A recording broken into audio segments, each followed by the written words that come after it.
Welcome to the Million Dollar Multi-Op Podcast. Here, you're going to find education, entertainment, and a little inspiration on how to get to the next level. Are you a DJ company owner that's looking for the secret sauce? Congrats, you found it. What's up, everybody, and welcome to the Million Dollar Multi-Op Podcast. I'm your host, David Osborne with BlueprintLearn.com. And today, I've got a friend on the podcast. And not only that, she's got a list of accomplishments so long, and I'm going to list off a few here before we bring her on. Owner of Our DJ Rocks Multi-Op in Orlando, Florida. Owner of Our Photo Booth Rocks in Orlando, Florida. Onyx, the luxury brand also in Orlando. Now, also on top of that is a wedding pro educator, the host and creator of the Love Lead Excel podcast, and recently breaking out as a country star, Kristen Lee. Welcome to the podcast, Kristen Hubbard. Thanks, David. That's right. We got our studio audience coming out today. And everybody out there that's a listener is a multi-op owner or an aspiring multi-op owner, and we are here to help them grow. We want to inspire, educate, and entertain all at the same time right here as we chat. So, Kristen, I want to dive in today. I've always been a big fan of yours and all of your work, and I don't even, where do we start? You have so many different facets to your success, but let's focus on your origin story of Our DJ Rocks. When you started that company, was it just you as a solo op, or was that you plus other people? It sure was. It was literally just me. And I remember texting a associate of mine. I don't even know how her and I connected. And I said, hey, I think I need a logo. You want to meet me at Ale House for lunch? And she said yes. And I, at the time, was working for the Nickelodeon Hotel. And some of our clients were, SeaWorld and things like that. And so I would get annual passes to be able to give out as I pleased. And so, her and I worked out a thing. She got to go to SeaWorld, and I literally scratched the RDJ Rocks logo on a napkin and said, can you bring this thing to life? And she sure did, Melanie. And even to this day, we're connected on Facebook, and she has seen, every kind of slight revision of the logo. And, the funnest thing is, here's kind of fun facts. So what I did at the Nickelodeon Hotel was I was internal marketing. That's not surprising at all. And I also was sales for the Smurf market. So I was in charge of military and basically first responders. And those markets weren't a thing for the hotel until I was they said, Kristen, go create 2 markets. I'm like, what is a market? How do I sell a room night? I don't know what a room night is. Well, my girlfriend who sat in the cubicle next to me, she used to work in Vegas at the Monte Carlo Hotel and all these big hotels. And she goes, okay, every Friday we're going to go to IHOP and we're going to brainstorm. I'm going to teach you how to do this. And so we did. And so, within a couple years, I had created 2 different markets that both produced, $1 million each, even after I left the hotel. So that's kind of fun. Whoa, coming out with absolute fire. I actually had to fact check myself and make sure that I told you all the right info.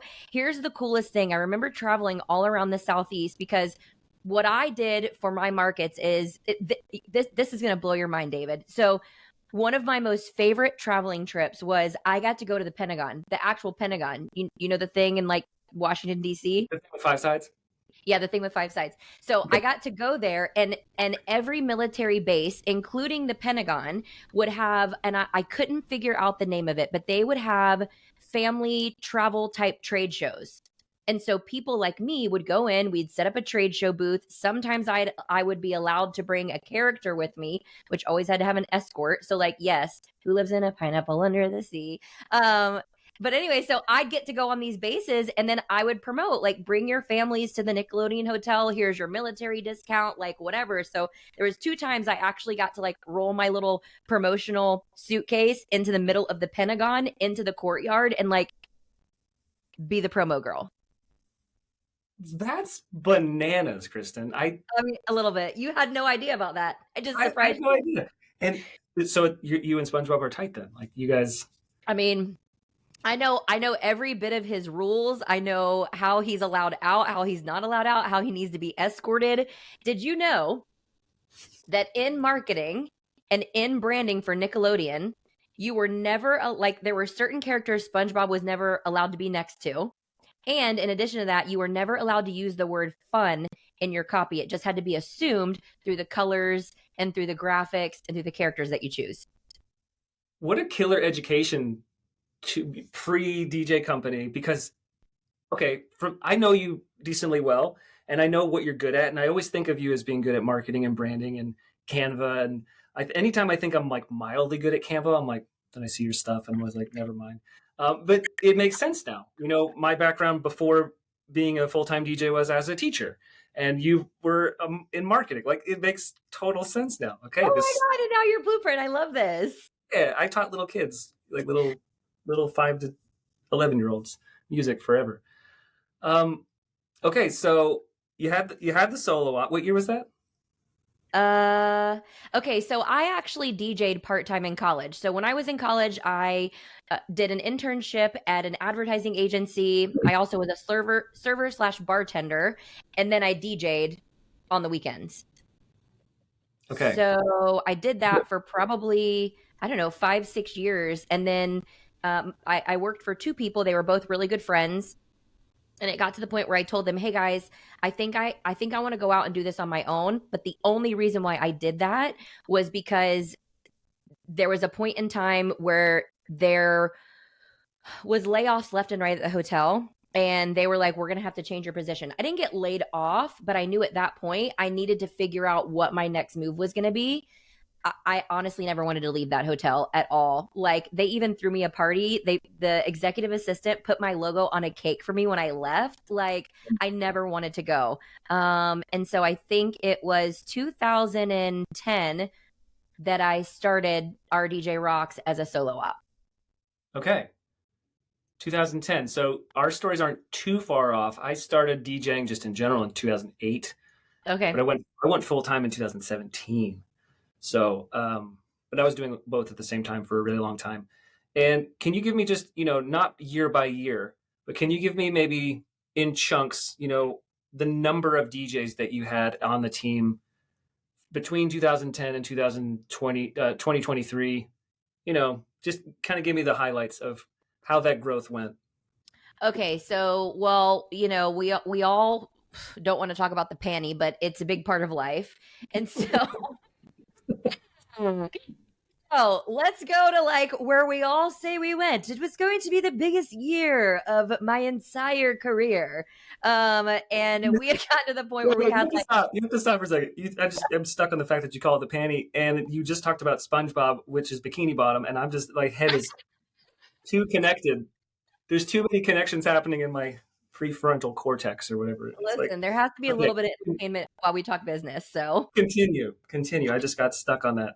Okay, yeah. Sorry. So, fast forward, and we got to the point, if I remember correctly, we had about 35 people on the roster in general, but that included the executive team, that included DJs, and that also included event staff. And so we got to the point where we were booking about 10 DJs. And for us, that was huge. And to give everyone a little bit of context, because I feel like in my earlier days, I would hear people say, oh, I have 5 DJs, or like, oh, I have 52 DJs. And I want to be like, okay, but how many events are 52 DJs working? Because like, is like one DJ only working like 2 a year? Can you please not count that in your numbers? Because it's jading my thought process of like what my boundaries and what my possible potential is. So at that time, when I say we had 10 DJs, we were marketing, selling, and operating about, I think that year I calculated it was almost 1,000 shows that year, which for me is a ton. We have now gotten to the point, because it's taken me a little bit longer to kind of regrow post panty. It's been 3 years. There's been a lot of personal life changes for me too. So I've really had to take a step back and be like, okay, where do I want to grow?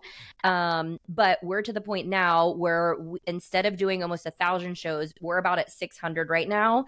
And I've got 4 full-time DJs and a few other DJs that are kind of like what I consider part-time where they're doing a few a month or they're seasonal. And, you know, thanks to Blueprint, we're working really hard to try to streamline our training because so much has changed in the last 3 years. Ooh, hit a little plug there for the old Blueprint. Yeah, you're welcome. That's cool. And I think you just touched on something that I've thought about. I bet a lot of people have thought about. We know some of the same people that shall all remain nameless. And I know people who throw around, oh, we got 2 dozen or 3 dozen or DJs, whatever. And I have a lot of conversations with DJs around the country because of the Blueprint, where a lot of people are like, there's no consistency. You can have a team of, like you just said, 10, or you can have a team of 5 that do the same number of events overall. And I always like to say, it's like, well, that's great, but you know, what are your margins? Like, that's cool, but what does that mean? Like, what is it at the end of the day? Who cares? Like, it only matters if you're paying your bills, you're supporting people, you're helping people grow and have a life, you're growing where you want to grow. And kind of like it was, you know, on your most recent podcast, like, which way do you want to grow? And then, like, are you satisfied? And I think that's it. You know, I've been a Gary Vee fan for a long time, and he used to be the guy that only talked about hustle. And now he's a guy who talks about life balance and being happy. And, you know, just to watch that change over the past decade, I think it's profound. Yeah, I'll tell you, there was a time where I was like, all right, boom, my whole focus for this entire year, and it was either 2018, might have been 2019, it was the year of hiring. Like, I literally was at every recruiting event. I was online everywhere, and I had hired within a 60-day time frame about 20 people, 10 of them with the intent to be DJs, knowing that maybe 5 of them would actually come out and be a DJ. I'm going to tell you, that's way too much. I think I've gone through like 4 different seasons of hiring and training. And although, you know, hindsight's 2020, right? So I can't go back and be like, I shouldn't have done that. But each one of them has taught me something a little bit different. And I think for me, I just want to get back to like, what is my purpose for training and how do I want to spend my time each and every day? It may be the right fit for someone to go on a hiring spree and hire 10 people at one time to be a DJ.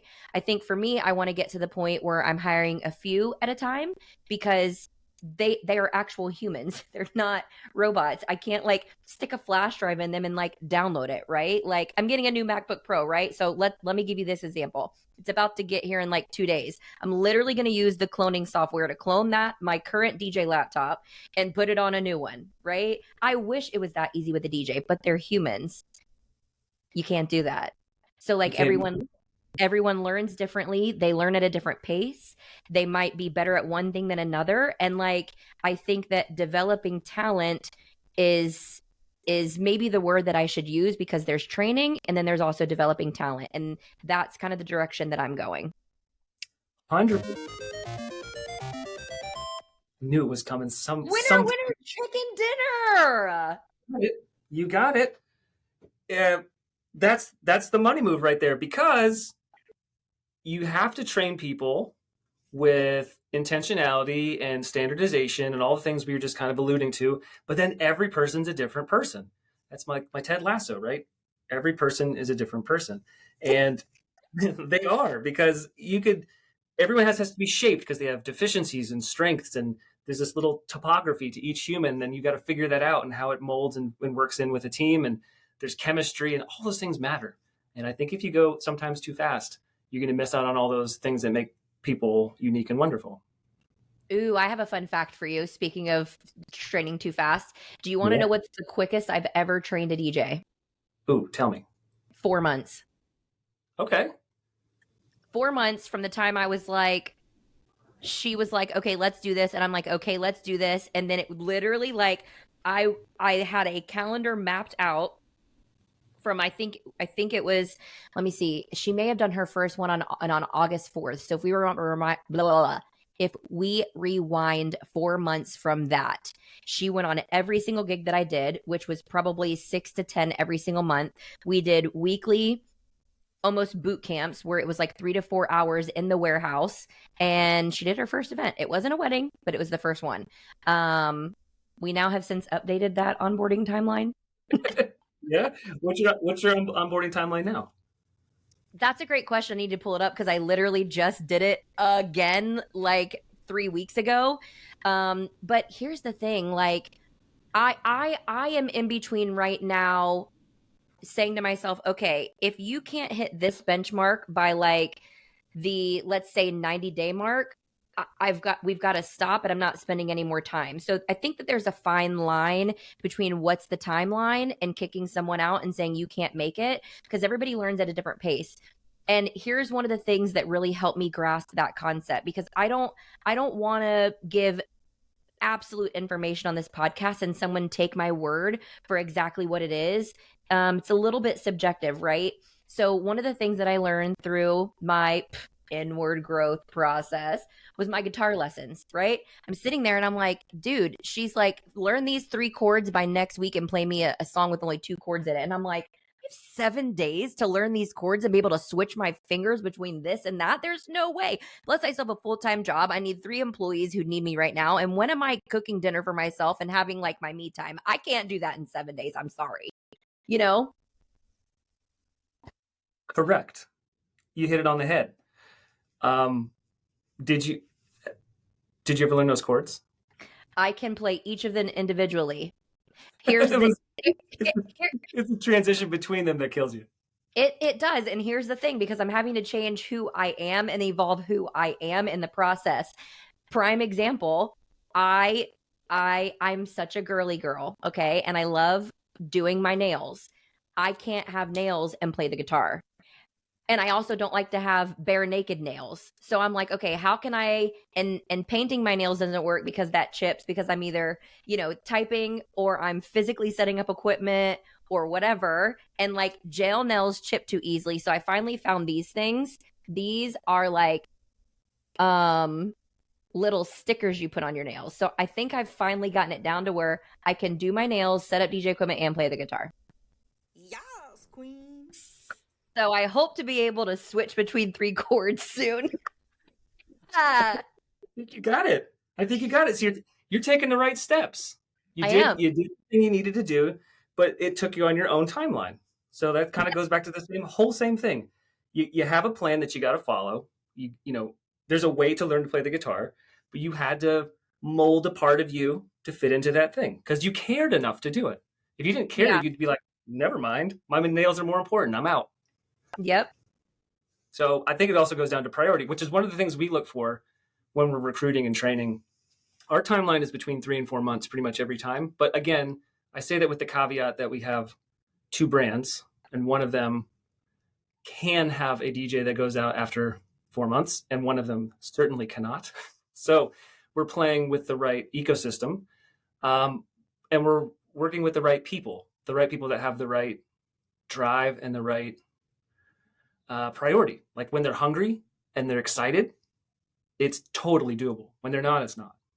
But yeah, I just pulled up our training timeline right now to kind of give us an answer. And honestly, we've broken it down into 2 phases, phase 1 and phase 2. Because here's the thing. It really honestly depends on people's schedule too. Like I've noticed if they don't have enough time to be out at events, they're going to take a little bit longer to train. And so, we've honestly kind of worked, with you and with the other people who've been on Blueprint and said, okay, how do we do this? Because for us, it doesn't work. And maybe for everyone, it doesn't work to just throw someone in a Blueprint and then let them fly on their own. Right. There's a lot of personalizing that we've been doing in the Blueprint, and thank you for your patience for all those, because we don't want to just train canned DJs. There's a certain way that RDJ Rocks likes to do things. There's a certain expectation level in our industry of what industry professionals expect of us that makes us different than every other DJ company. And so it's honestly a learning curve for us too, to kind of integrate the tools that you've created to make our jobs easier, and then still be able to say, okay, what pieces are we keeping internally that make it, that kind of keep the RDJ Rock sparkle on it, so to speak. Yeah. You have to have, I've said this before, and people would say to me when the Blueprint first came out, Say, hey, would you ever sell that to your people in your own market? I'd say, oh, absolutely. And some people are thinking that are fairly business minded would say, I get it. And other people would say, are you insane? Like, why would you allow your competitors or the people in your market to use the same training platform? And I said, well, first of all, it helps more people. It actually helps raise our local industry and actually helps people have better parties. So that's great. But at the end of the day, none of those companies are owned by me and run by me. And there's a certain, je ne sais quoi to the way that I run my company and the way that you run your company. And they'll never be the same. They have their own identities. So it's totally fine because you're going to implement it your own way. You're going to talk to people your own way. You're going to have your own culture. And that's the secret sauce, right? That's the crucial part is how you deliver what you're doing. It's your vision. Yeah. It's your organizational leadership. Yes. Here's what's really cool. I love that you just said culture because that is the piece that I think that, anyone who's wanting to build a multi-op, how do you set yourself apart? It has to be your culture. We've been weaving the fabric of the ideas of growth and the ideas of how you grow and why you grow and culture and like all these little sparkles, right? And we want to kind of bring it together. So we're coming up towards the end of 2023. And I'd like to know, Kristen, what is your approach for setting goals for growth? And you can answer it how you like. It could be for the year. It could be for the quarter. It could be for the month. It could be for the day. I don't know. Like, what is Kristen's process for approaching growth? Ooh, this might be one of my favorite questions of all time because I actually have a year-end process and I've had to remind myself what that is. And I always start with me first. I don't know if have you ever heard of Zig Ziglar? Yeah. Okay, so Zig Ziglar talks about the wheels of life, and there are 7 areas of those. It's mental, spiritual, physical, family, financial, personal, and career, I believe. And so out of all these areas, what do I want to improve on in each of those? And what's interesting is that career is only 1/7 of that entire wheel. And so I think that it's important to have a full wheel. And very well. And for those who don't know, I recently just lost my father within this year, actually. And so family for me has completely turned up on side of its head. So I'm going to have to sit down and say, how do I define family and where do I want to spend time and what are my goals in that? There also is kind of this thing, if that doesn't resonate with people. I did Sandler sales training for a little while. And they have what they call the success triangle. And they're if you think about a triangle and the word success is in the center, and the top of it, you've got your attitude, which is, it could be your attitude towards your company, your market, or yourself. And at the top of that, you is mind, body, and spirit. If you look at the bottom right triangle, it's your technique. So your tactics, your presence, maybe your mixing skills, things like that. Then off to the left is your behavior. So it's your goals, it's your plan, it's your actions, it's all those things. So that is kind of, a mindset as well. Once I kind of sit down and I figure out, okay, where do I want to put my focus in my 7 areas of life? Then I can put the financial to that because I am such a left and a right brain type of person that my left brain is like, okay, I love all these ideas, but like, how are we going to do this? How are we going to financially support all of this? And I'll be really honest, like in the last probably 18 months, revenue hasn't been a priority of mine. It honestly hasn't. And so I think sometimes that's okay to not say, I don't really care what the top line number looks like, as long as like my house and my heart is good. So that's kind of my process. Usually I'll put some sort of vision board to that. Usually I'll pull out some sort of fancy schmancy, scorecard that Matt Redicelli has me do, or Jerry, my fractional CFO, has me create these massive spreadsheets. I do think spreadsheets are sexy, especially when there's conditional formatting. So there does come a point where I'm like, okay, this is the budget. This is how many DJs. I usually am like, okay, Jenny, Stasia, what do you want your calendar to look like? How many events, do you anticipate yourself working? What does your life look like? How can I be a blessing in your life? Making sure that my team also goes through the same process that I do, has anything changed in your life or family, and how can I still be a part of that? And how can I still help you? And then I make sure that the numbers align with what we want to do as humans. There's no like word or sentence I think that I can say to respond to that actually depicts how I feel about it, because it's a holistic approach of loving yourself, listening to yourself, and then it's the three words in your podcast, right? It's Yeah. you. It makes total sense, because you're being introspective, you're being intentional, and you're saying, listen, who do I want to be 12 months from now? And what are all these little subcategories that are required to get me there? What is, Donald Miller uses the idea of a plane in his business books. In a business, you've got your sales is one wing and your marketing is another wing, and the revenue is the jet fuel that actually goes. And then you're the pilot because you're the CEO, and there's people on the plane, your customers. He uses all this, and he's like, because if you the goal is just to go somewhere. The plane just goes to a place. No one on the plane cares about the wing or the engine. They just care that they get there. And then it's someone's job or a team of people's job to figure out how to make the plane fly to get there. But you're doing that process for yourself. You're like, okay, I want to go here. I want to be this. I want to show up in the world with this energy.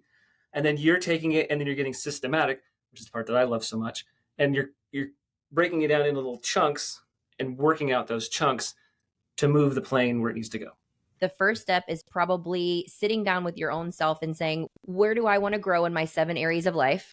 That's number 1. That's personal. Second is probably having a conversation with like your inner household. So like if you're married, or if you have a partner, if you have children, like, are they on board with that vision? And is there anything else you need to, rearrange or compromise when it comes to that?